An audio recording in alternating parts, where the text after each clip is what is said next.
ये है talks news network और आप देख रहे हैं पॉलिटॉक्स, राजनीति का कच्चा चिट्ठा। अरे तूफान आंधी नहीं, मामा हूं मामा।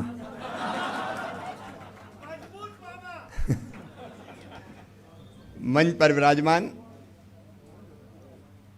भारतीय जनता पार्टी के भाग्यशाली और शुभंकर अध्यक्ष, जिनके अध्यक्ष बनते ही कांग्रेस की सरकार ढह गई, आदरणीय विष्णुदत्त शर्मा जी, जिनके चेहरे पर तेज है और जिनकी वाणी में ओज है, मध्य प्रदेश और देश के लोकप्रिय जन नेता,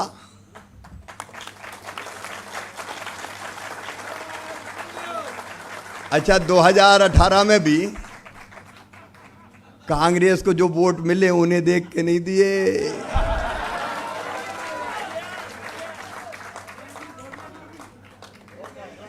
नाचे कूदे बांद्रा और खीर खाए। बीडी शर्मा जी अगर हारे तो केवल चंबल ग्वालियर में ही 7 सीट अपन को मिली थी, बाकी तो निकाल ले गए थे। ऐसे हमारे लोकप्रिय नेता, जिन्होंने प्रदेश के विकास की खातिर सत्ता के स्वर्ण सिंहासन को ठोकर मार दी और भारतीय जनता पार्टी में शामिल होगा। एक बार तालियां बजा के जोरदार स्वागत कीजिए सिंधिया जी का, अभिनंदन कीजिए।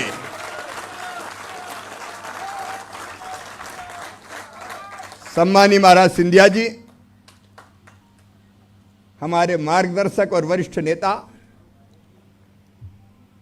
आदरणीय श्रीमान मोघे जी,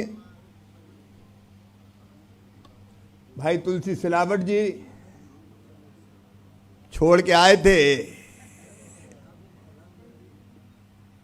गोविंद भाई,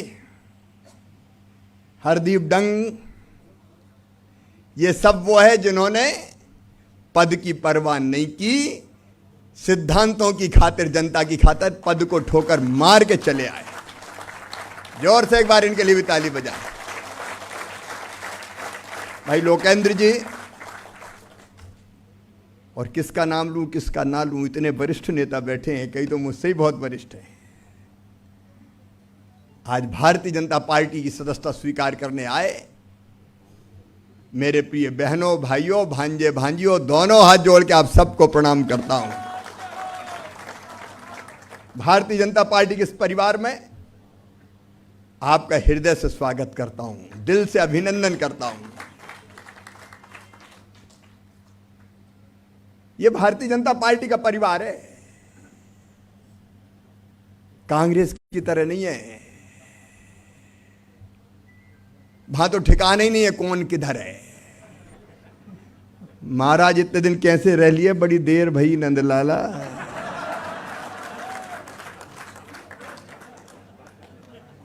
यह भारतीय जनता पार्टी का परिवार है,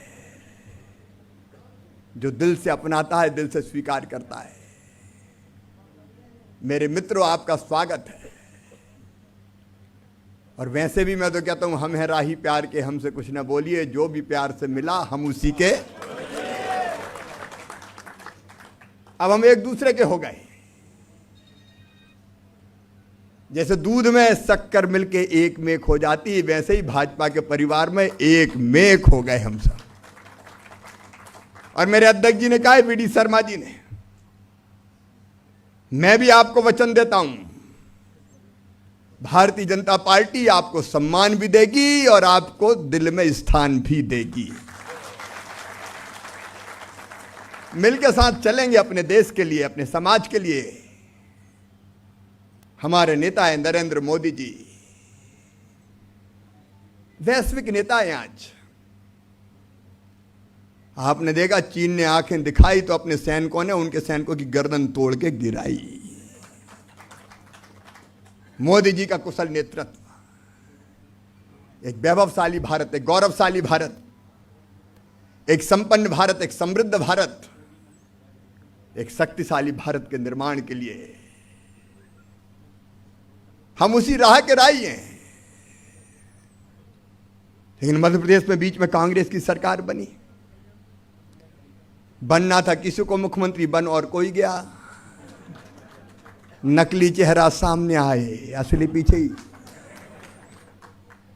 और वो भी ऐसे दंभ और अहंकार में चूर हो गए। और एक नहीं दो दो थे, और दो ही गजब के।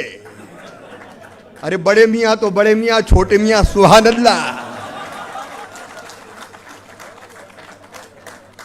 आते ही लूटने के खेल में लग गए। तू रेत ले ले, तू शराब ले ले,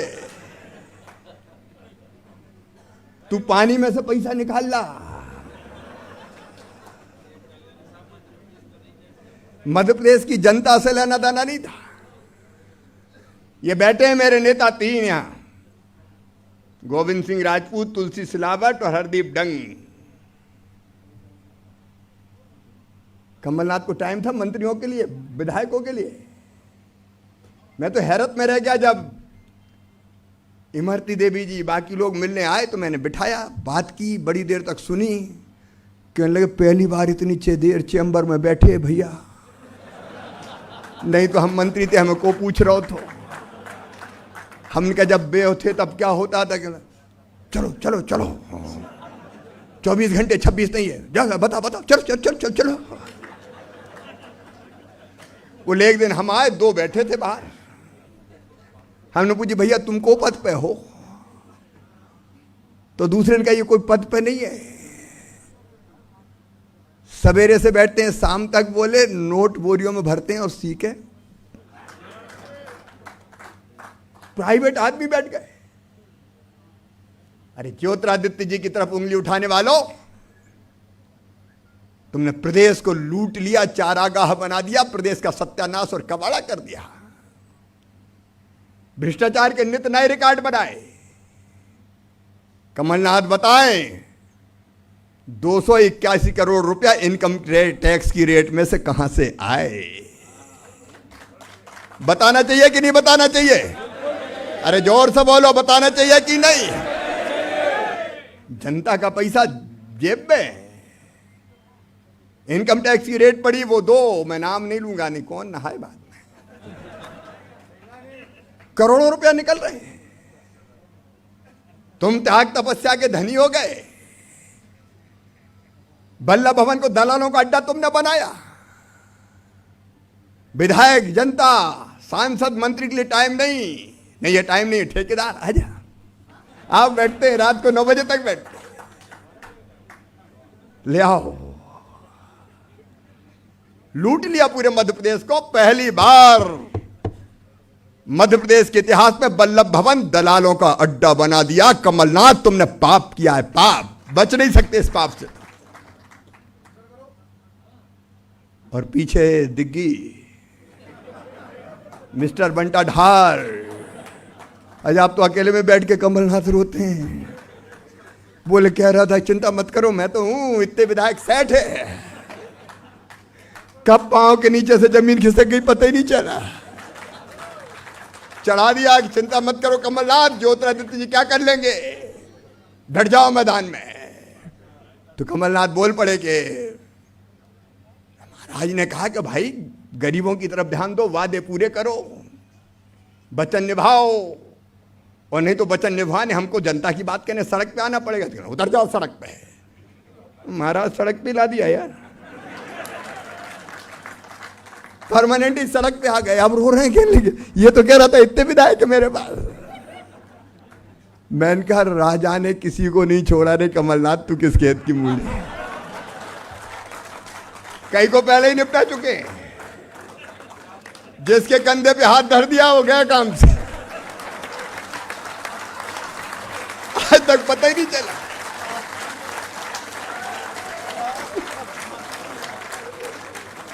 कमलनाथ यार तुम कैसे नेता हो, दिग्गी को पहचान ही नहीं पाए। और अब दोष दे रहे, चले गए चले गए। नहीं चले जाते तो क्या करते तुम्हारे? इन्हें धोखा दिया जनता को। मैं देख रहा था कर्ज माफी की फाइल है, बजट में कई का इंतजाम ही नहीं किया, कागज के टुकड़े बांट दिए। जब मैं बजट की मीटिंग कर रहा था तो बोले इतने पैसे देना। मैंने कहा काहे के? बोले वो कर्जा माफी के कागज बटे हैं, पैसा तो दिया ही नहीं, तो बैंक वाले मांग रहे हैं, किसान डिफाल्टर हो रहे हैं। 420 की कमलनाथ आपने 420 की। कितने वादे किए थे, कितने वचन दिए थे?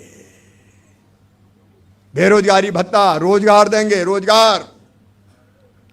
बच्चों ने मांगा रोजगार दो तो कहने लगे ढोल चराओ, ढोल बजाओ, सांप पकड़ लाओ। ये रोजगार ढूंढ रहे थे। क्या इसके लिए महाराज ने साथ दिया था तुम्हें? अगर सुनाऊंगा तो आधी रात हो जाएगी। बाद में सुनाएंगे जब निकलेंगे दोनों। कोरोना नहीं होता तो अब तक तो धुआंधार मचा देते यार, यहां से लेकर मुरैना तक। काय का कमलनाथ और काय के दिग्विजय सिंह ये झूठे मुकाबले करेंगे हमारे। और आपने सही कहा, एक और एक दो नहीं होंगे, एक पे 11 होके दिखाएंगे प्रदेश के विकास के लिए।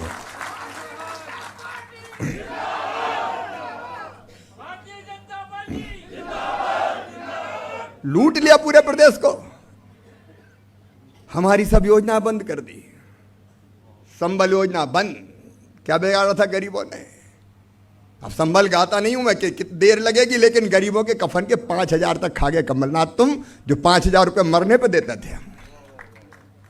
बेटियों को धोखा दिया। बोले मामा देता 27,000, हम 51,000 देंगे। कन्यादान योजना, शादियां हो गई, फेरे पड़ गए। कई मेरे पास बाद में आए, मैंने कहा क्यों? बोले कन्यादान में शादी हुई थी, पैसा बोले नहीं मिला। शादी के बाद नया मेहमान भी घर में आ गया, कमलनाथ के 51,000 आज तक नहीं आए। बेटियों को धोखा दिया तुमने, गरीबों को, बेटियों को, किसानों को, नौजवानों को, माताओं बहनों को। अखबार वालों को धेला नहीं दिया, सबके बंद कर दिए विज्ञापन। छोटे छोटे छोटे बेचारे विज्ञापन पे चलते थे, गर्दन पकड़ के मरोड़ दी। और अखबार वालों तुम भी नहीं पहचान पाए रे क्या है कमलनाथ और दिग्गी राजा।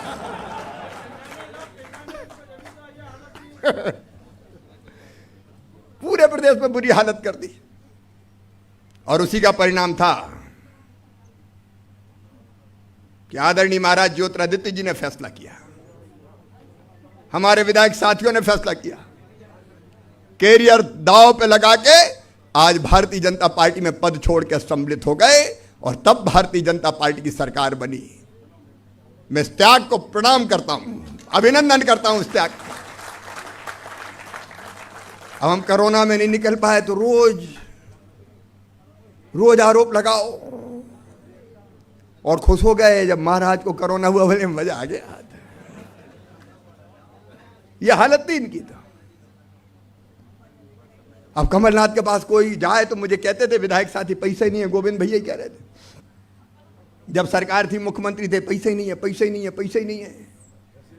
अब मैं मुख्यमंत्री बना, कोरोना काल है, टैक्स का पैसा आ नहीं रहा, लेकिन ये तुलसी भाई, गोविंद भाई बैठे। आते ही मैंने सबसे पहले 480 करोड़ रुपया बच्चों के खाते में स्कॉलरशिप के डाले। कमलनाथ दादा खा गए थे। 500 करोड़ से ज्यादा मैंने पेंशनधारियों के खाते में डाले, दादा ने दी नहीं थी।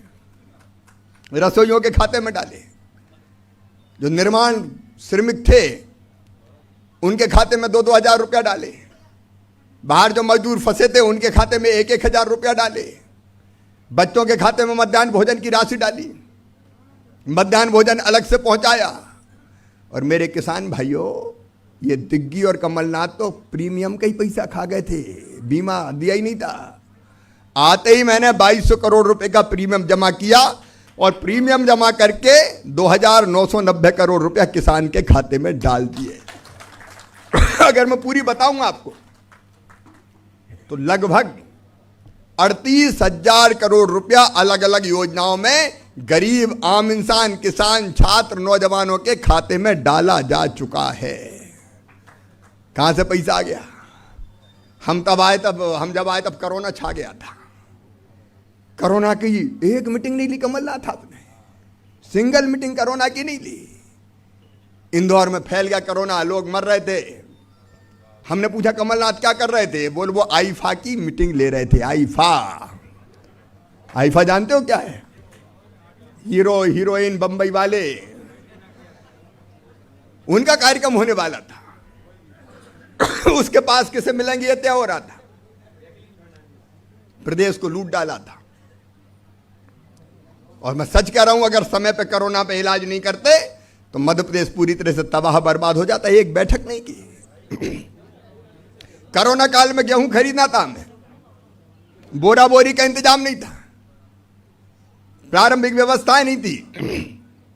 लेकिन आज ईमानदारी से सीने पे हाथ रख के, दिल पे हाथ रख के बताना, अगर भारतीय जनता पार्टी की सरकार नहीं होती तो इतना गेहूं खरीद पाते क्या कमलनाथ? एक एक दाना खरीद के रख दिया। और कितना? 1,29,00,000 मीट्रिक टन। पंजाब वगैरह सब पीछे रह गए, मध्य प्रदेश नंबर 1 हो गया। चना खरीदे, गेहूं खरीदा, मसूर खरीदी, 0% ब्याज पे कर्जा फिर शुरू किया। मजदूर आए बाहर के, 26 लाख मजदूरों तक, 26 लाख मजदूर रोज मनरेगा में काम कर रहे थे। और मेरे बहनों और भाइयों, कोई भूखा ना रह जाए। ये राशन कार्ड नहीं है तो अभी राशन देंगे। मैंने कह दिया, ये गोविंद बैठे हैं फूड मिनिस्टर, राशन की कमी नहीं आनी चाहिए, बांटो खूब, राम की चिड़ैया, राम कोई खेत, खाओरी चिड़ैया, भर भर पेट, चिंता मत कर। कितनी बातें बताऊं, ये करते क्या? और आज मैं फिर कह रहा हूं, ये बात सही है, धन का अभाव है क्योंकि टैक्स आया नहीं है, लेकिन पैसे की कमी का रोना नहीं रोएंगे। मोदी जी के आशीर्वाद से, अमित भाई के आशीर्वाद से, पार्टी के अध्यक्ष जी हमारे दिन और रात काम में लगे रहते हैं उनके साथ, और अब तो साथ है महाराज ज्योतिरादित्य सिंधिया जी का। हम मिलके मध्य प्रदेश को हिंदुस्तान के नंबर 1 राज्य बना के दिखाएंगे, विकास की दृष्टि से, जनता के कल्याण की दृष्टि से। इसलिए आज जो आपने फैसला किया है, उस फैसले का मैं हृदय से स्वागत करता हूं। आपने बिल्कुल सही फैसला किया है। इस समय भारतीय जनता पार्टी देश की आवश्यकता है। मोदी जी के नेतृत्व में चलेंगे। यहां हम सब नेतृत्व बैठा है हमारा, उनके साथ मिलकर चलेंगे। और किसी बात की चिंता फिंता मत करना। ये जो ऊट पटांग करने वाले हैं सबसे निपट लेंगे, चिंता की बात नहीं है। हम जनता के लिए काम करने वाले लोग हैं। इसलिए आप सबका एक बार फिर मैं भारतीय जनता पार्टी में स्वागत करता हूं, अभिनंदन करता हूं। बहुत चीजें की है, बहुत और करेंगे, और एक शानदार मध्य प्रदेश, समृद्ध और विकसित मध्य प्रदेश बना के देंगे। मोदी जी के नेतृत्व में देश आगे बढ़ेगा, और अपना मध्य प्रदेश अब तो महाराज का संग है, हम साथ मिलकर आगे बढ़ाएंगे। और इसलिए आज 99 दिन मुझे हो गए, कल 100वां दिन होने वाला है। 100 दिन पूरे हो गए। 100 दिन में, संकट के समय में ये काम हुए कि कांग्रेस परेशान है, अब क्या करेंगे, तो झूठे आरोप लगाओ, रोना रो। ये रोने वाले रोते ही रहेंगे, लेकिन हम मध्य प्रदेश की जनता को नई राह दिखाएंगे, नई ऊंचाइयों पर ले जाएंगे। इसलिए आप सबका एक बार फिर मैं भारतीय जनता पार्टी में दिल से, हृदय से स्वागत करता हूं, अभिनंदन करता हूं।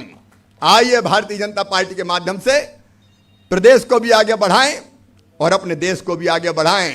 मेरे साथ आज पूरे प्रदेश से आप जो आए, संकल्प लीजिए कि वैभवशाली गौरवशाली भारत के लिए, समृद्ध मध्य प्रदेश के लिए। और ये 24 की 24 सीटें जो हमारे साथियों ने छोड़ी हैं इसलिए कि ये कांग्रेस की सरकार चली जाए और प्रदेश बच जाए। यहां एक एक कार्यकर्ता पूरी ताकत से ऐसे लड़ेगा जैसे हर एक तुलसी सिलावट हो और हर एक गोविंद सिंह राजपूत और हरदीप डंगो। ये 2400 को 2400 जिता के लाएंगे। इसके लिए हम संकल्प लेंगे। बोलिए, सब तैयार है संकल्प के लिए? तो संकल्प लेने के लिए दोनों हाथ ऊपर उठा के, दोनों मुट्ठी बांध के, भारत माता की जय बोल के भाजपा को जिताने का और प्रदेश को आगे बढ़ाने का संकल्प लें। बोलिए, भारत माता की, भारत माता की, भारत माता की। बहुत बहुत धन्यवाद, प्रणाम, नमस्कार। ये है टॉक्स न्यूज नेटवर्क और आप देख रहे हैं पॉलिटॉक्स, राजनीति का कच्चा चिट्ठा।